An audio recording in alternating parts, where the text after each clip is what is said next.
자, 우리 떠납니다. 탑승 완료하셨습니까? 오늘 우리 성가대 어린이들과 함께 짜임새 있게 좋은 찬양을 잘 준비하셔서 감사를 드립니다. 우리 박수 하겠습니다. 어린이들을 위해서 어린 날인데 아이들 박수. 우리 성가대 감사를 드립니다. 우리 서로 인사합니다. 우리 한 가족들이 모였습니다. 또 우리 오래간만에 오신 분들도 계시고요.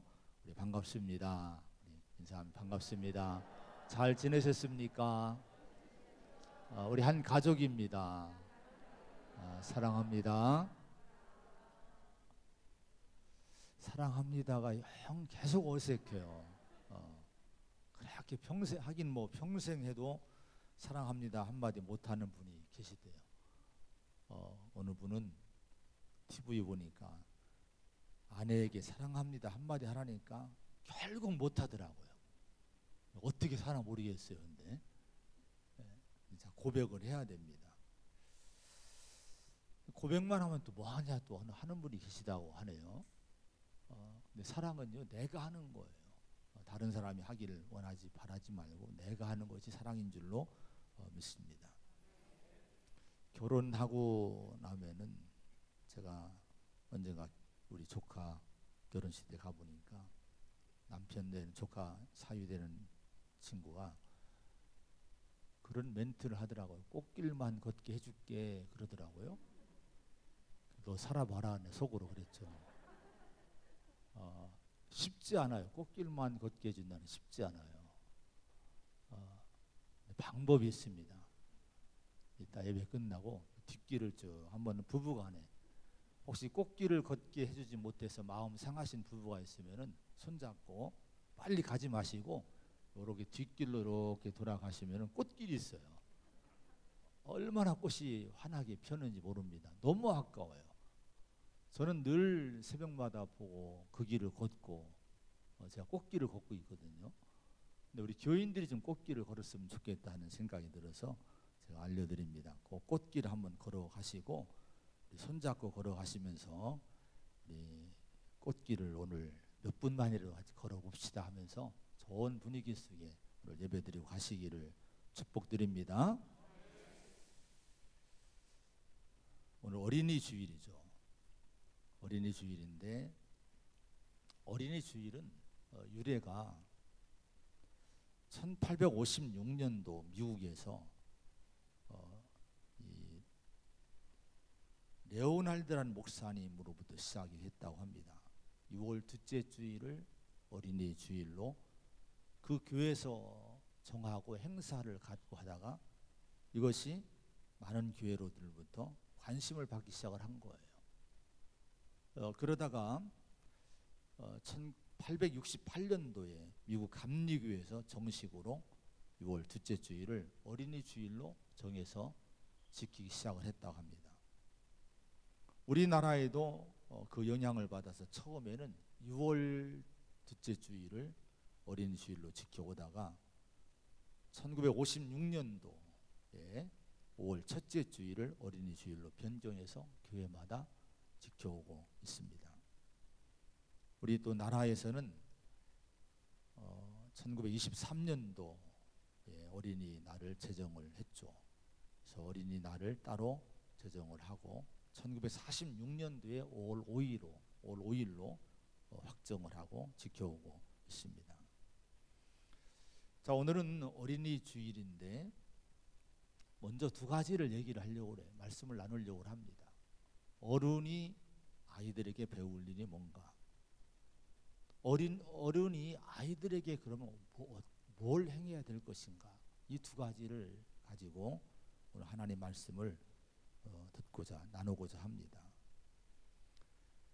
자, 오늘 본문의 말씀 마태복음 18장의 말씀을 봉독을 했는데요. 이제 예수님의 공생애가 막바지에 이르게 됩니다. 마지막이 가까우고 있던 어느 날입니다. 제자들이 예수님에게 그런 질문을 하는 거예요. 천국에서는 누가 크니까? 라고 1절에 질문을 합니다.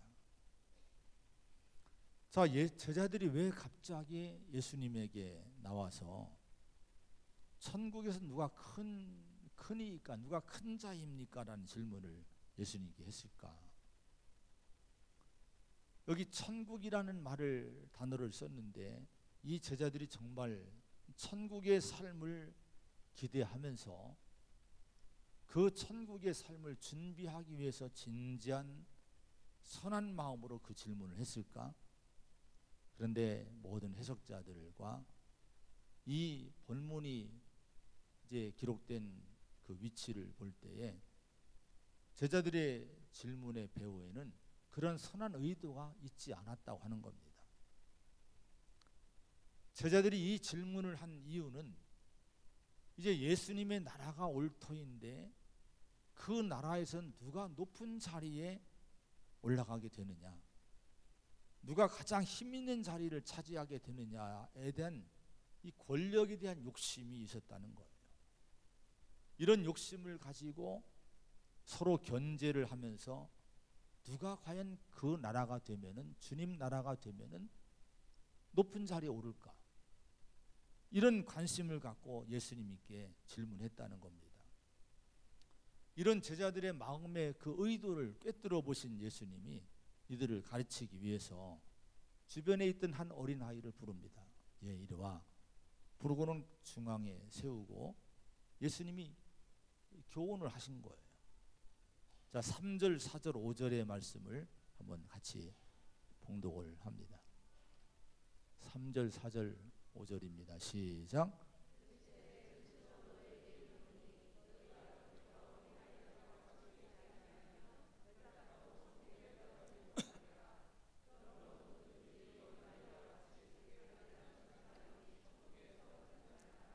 또 누구든지 내 이름으로 이런 어린아이 하나를 영접하면 곧 나를 영접함이니.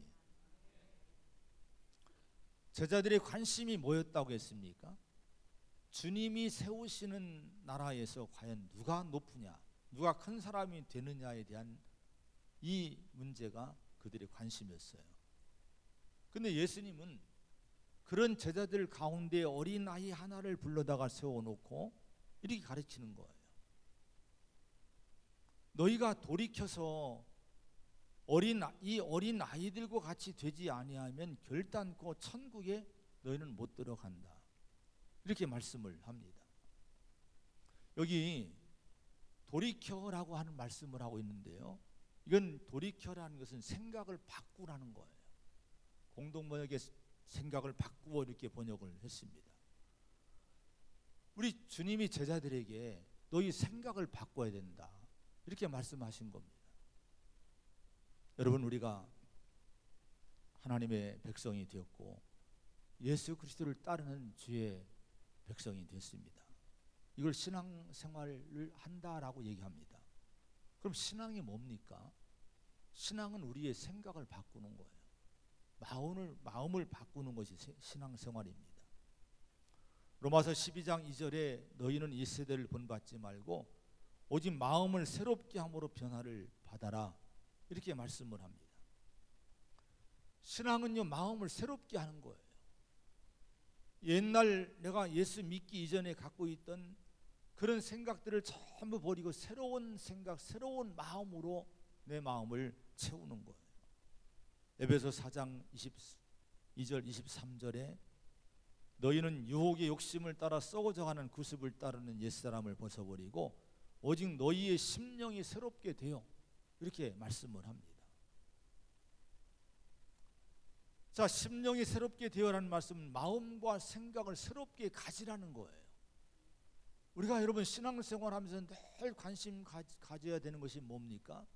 우리 마음속에 자꾸 옛날의 생각, 육신의 생각이 자꾸 들어오는데 이걸 자꾸 쳐내는 거예요. 생각을 자꾸 바꾸는 거예요. 새롭게 하는 거예요.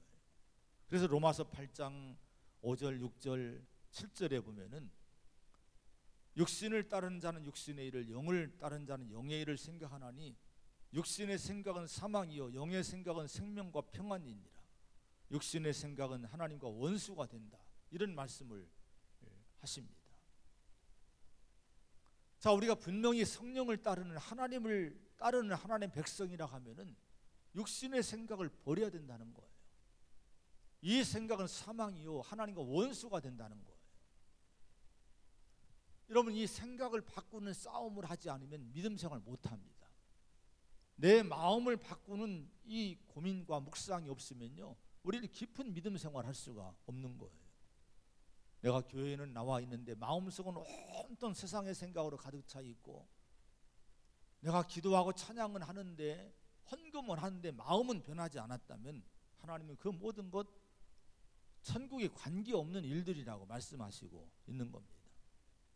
지금 제자들의 생각은 뭡니까? 주님을 따르면서도 육신의 생각이 가득했던 거예요.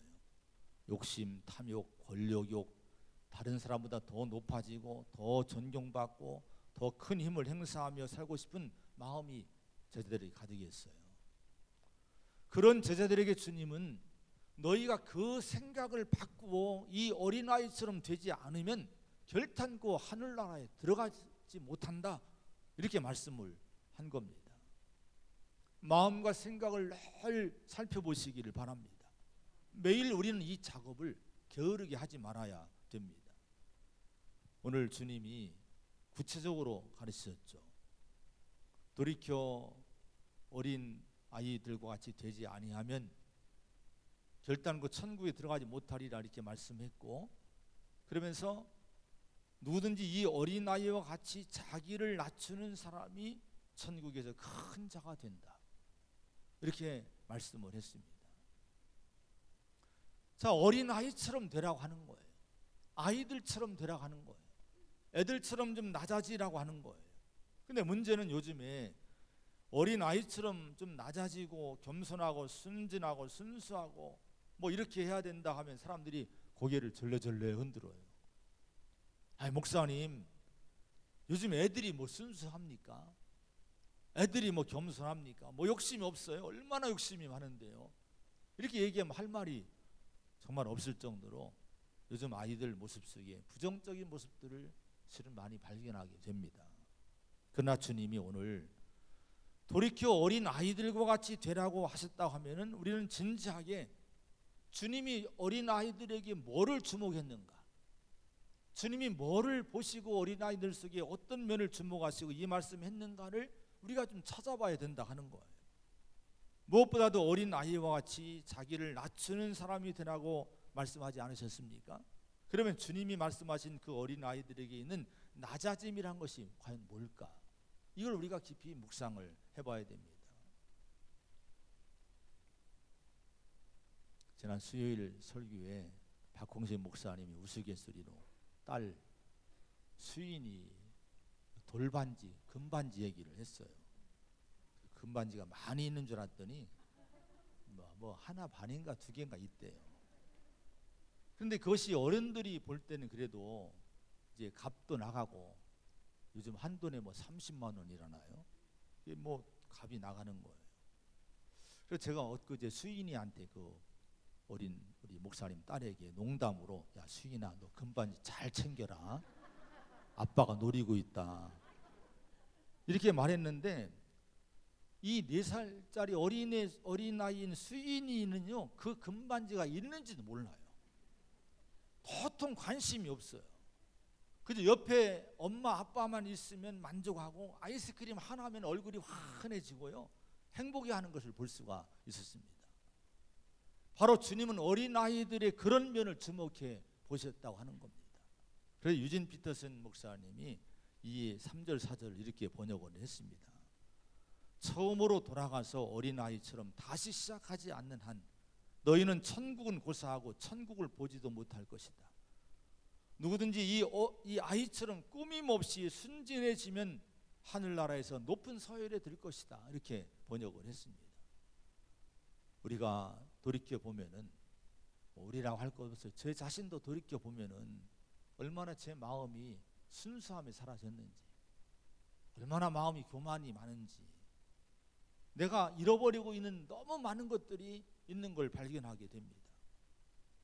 내가 내 자신을 높이려고 하고 다른 사람보다 더 큰 자리, 더 앞선 자리, 더 많은 것들을 갖고자 한다면 지금 우리 주님이 볼 때 우리는 합당치 않은 인생을 지금 살고 있음을 우리가 깨달아야 됩니다.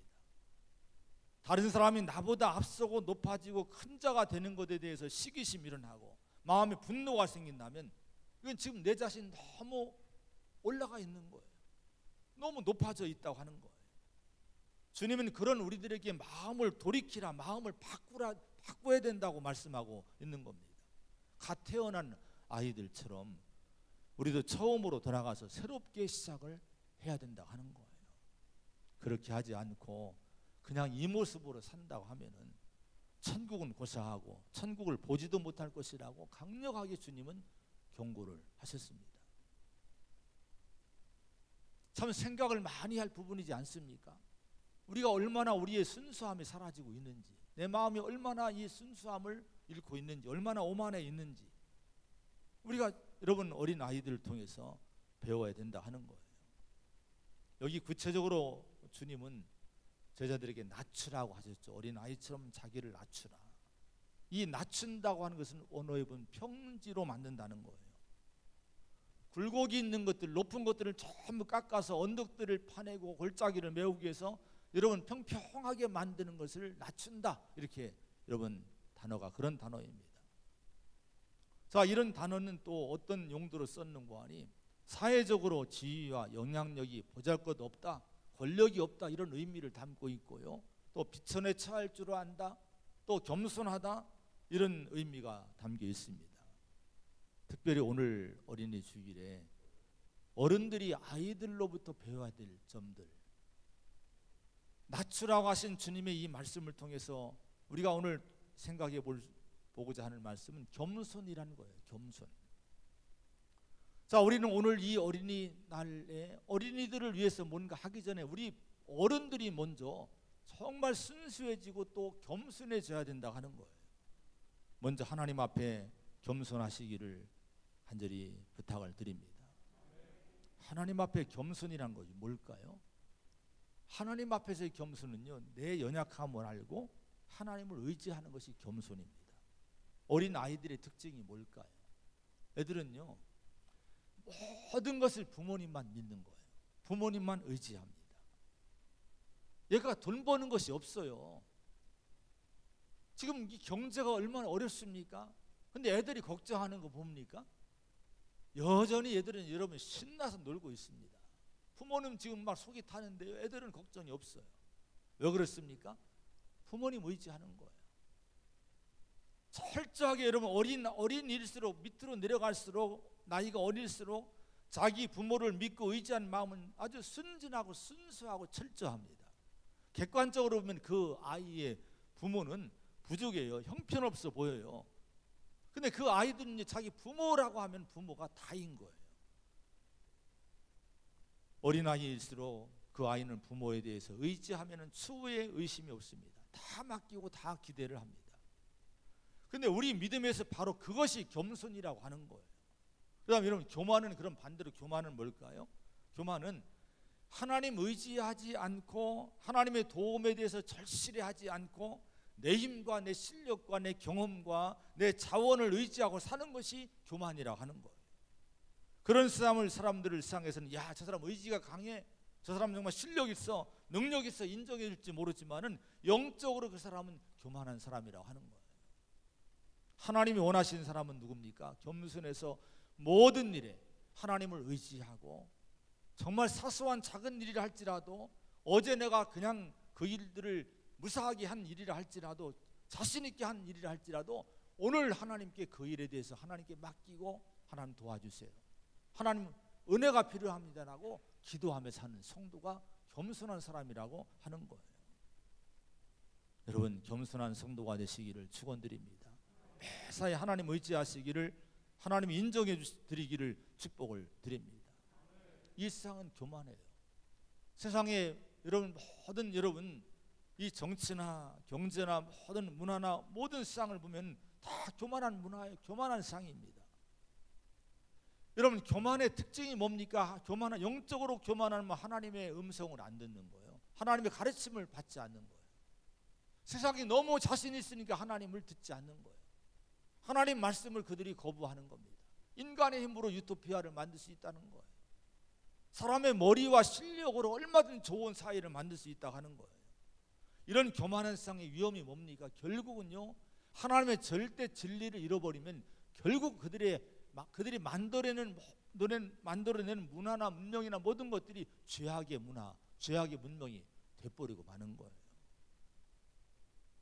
여러분, 철저하게 하나님을 의지해야 될 줄로 믿습니다. 하나님 앞에 이렇게 하나님 의지하고 겸손한 성도의 특징은 말씀을 자꾸 들으려고 해요.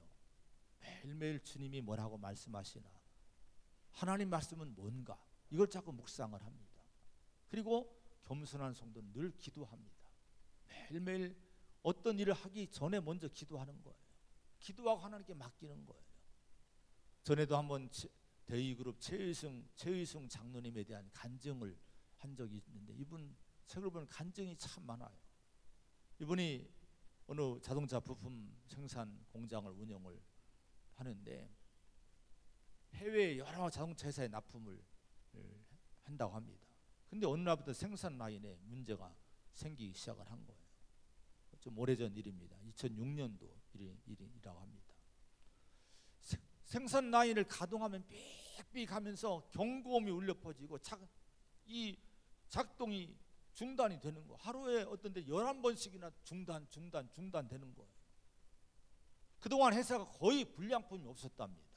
100만 개를 생산하면 불량품이 100개 이하에 그칠 정도로 정교한 그런 이 기술을 자랑했던 회사하고 대통령 상을 받기도 했다는 거예요.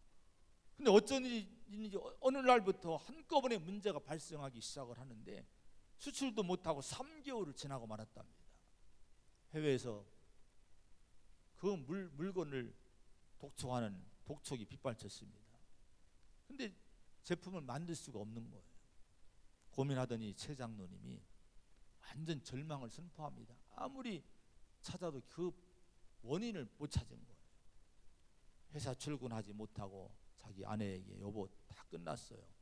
회사 문을 닫아야 될 것 같아요. 도무지 방법이 없어요.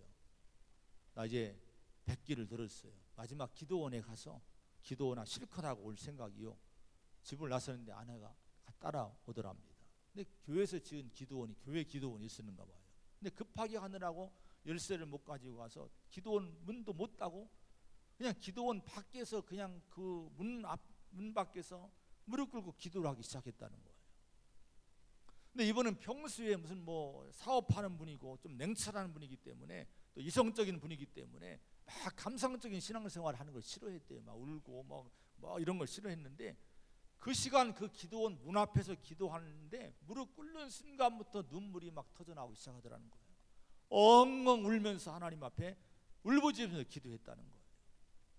근데 아내와 함께 울부짖으면서 기도하는데 그때 하나님이 커다란 음성을 주시는데 이렇게 말씀하시더래요. 야, 최장로야, 나는 네가 이곳에 돌아올 줄 알았다. 이제부터 내가 너와 함께 할 것이다. 염려하지 말라. 조금 더 걱정하지 말아라. 이런 얘기를 주시더라는 거예요. 자, 그 음성을 들으면서 마음에 자기의 생각 속에 이런 마음이 들더래요. 하나님이 사람의 병도 고치시는데 하물며 제품 불량이야 못 고치겠는가? 이거 못 고칠까? 이런 확신이 생기더라는 거예요. 그러면서 한 가지 말씀을 주셨는데 시편 23편 4절에 내가 사망의 음침한 골짜기로 다닐지라도 해를 두려워하지 않을 것은 주께서 나와 함께 하심이라.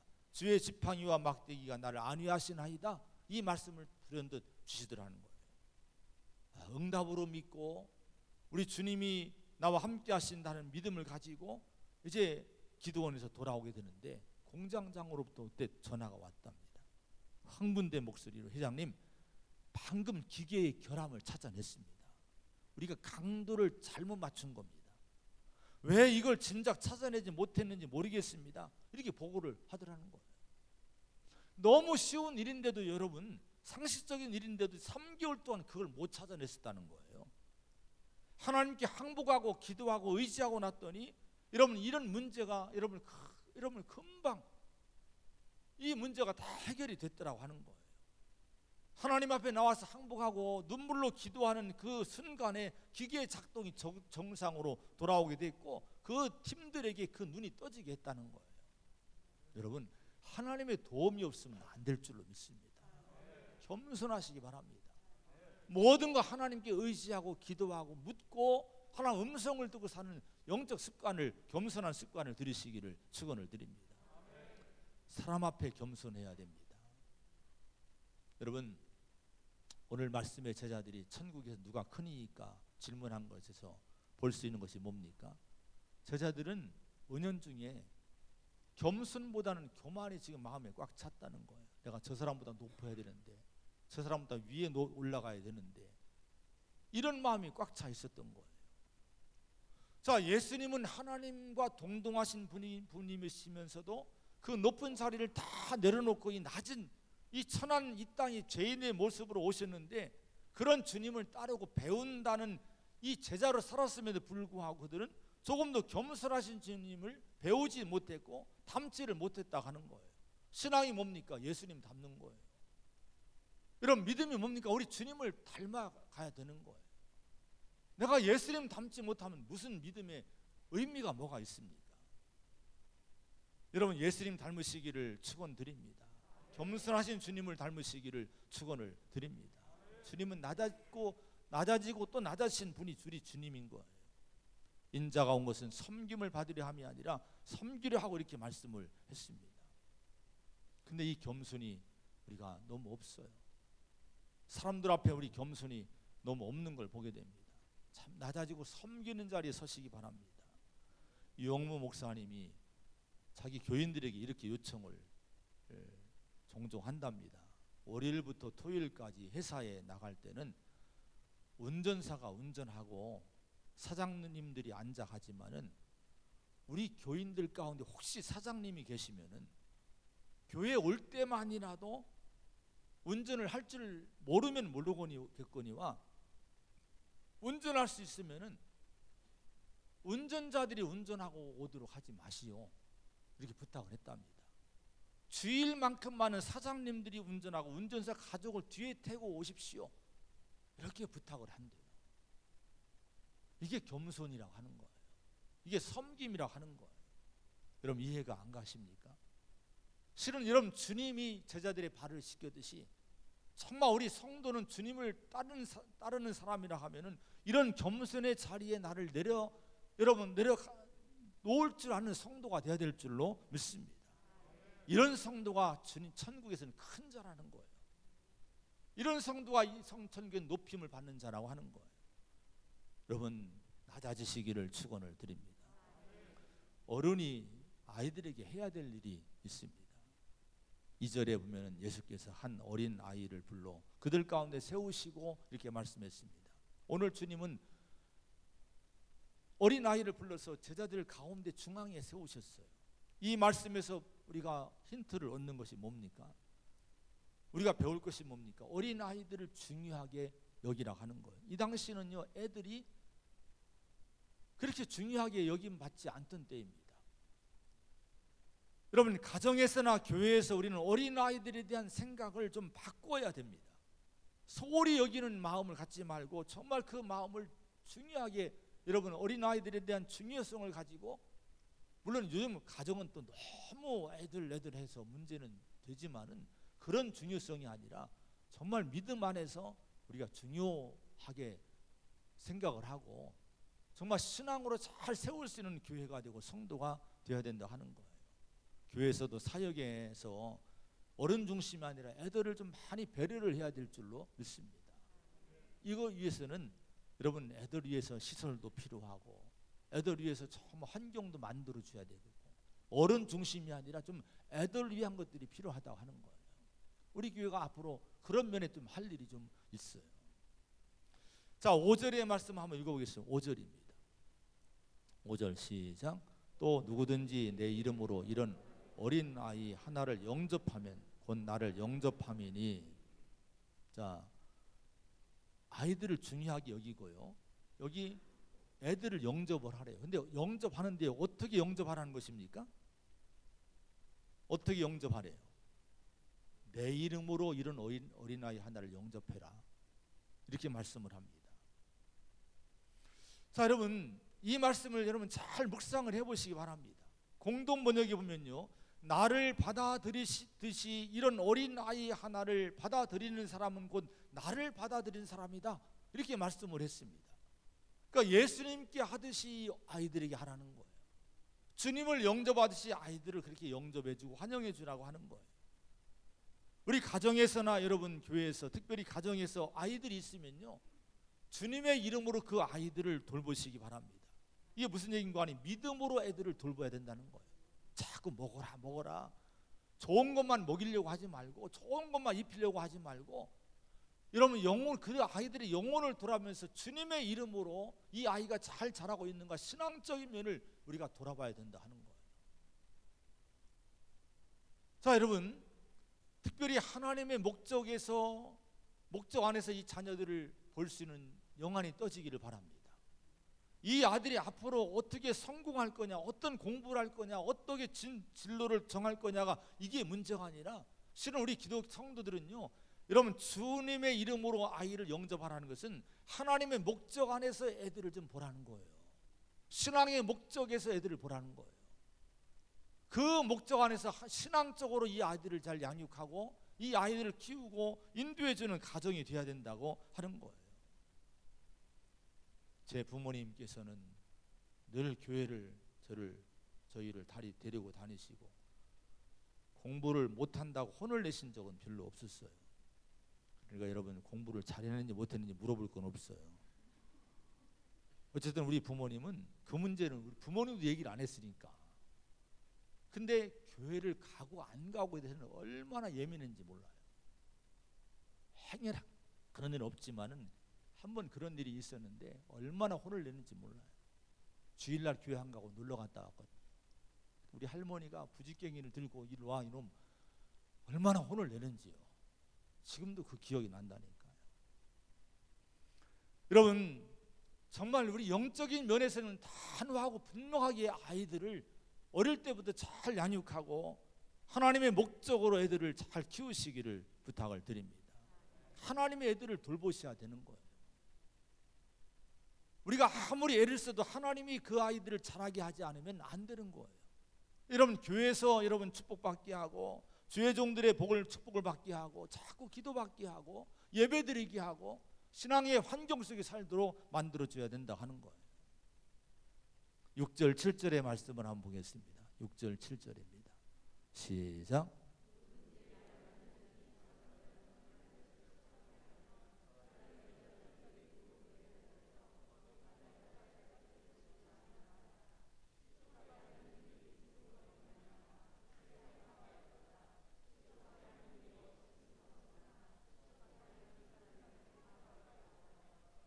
자, 실족하게 하지 말라고 말씀합니다. 자녀들을 실족시키지 마시기 바랍니다.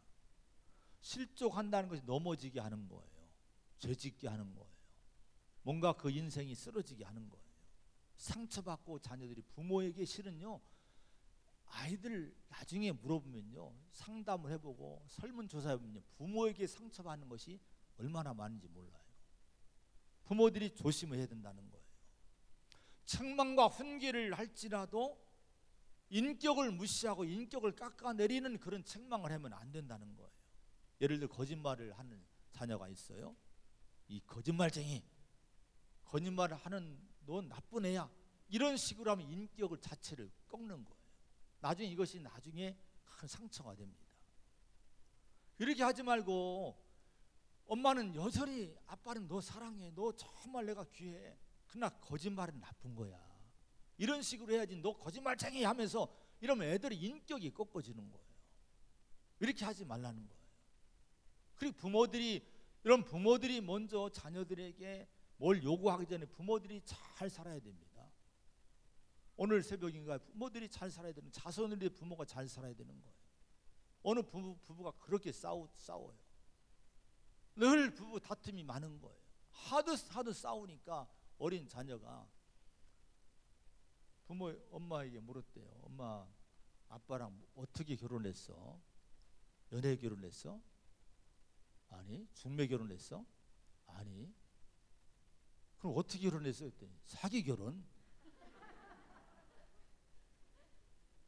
그런데 여러분, 그런 부모한테서 애들이 뭐를 이어받을까요?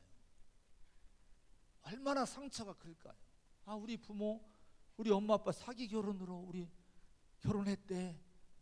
이렇게 큰 아이들이 얼마나 여러분 그 마음의 상처를 안고 여러분 크겠습니까? 자녀를 실족시키지 말라는 거예요. 10절의 말씀 한번 보겠습니다. 10절입니다. 시작.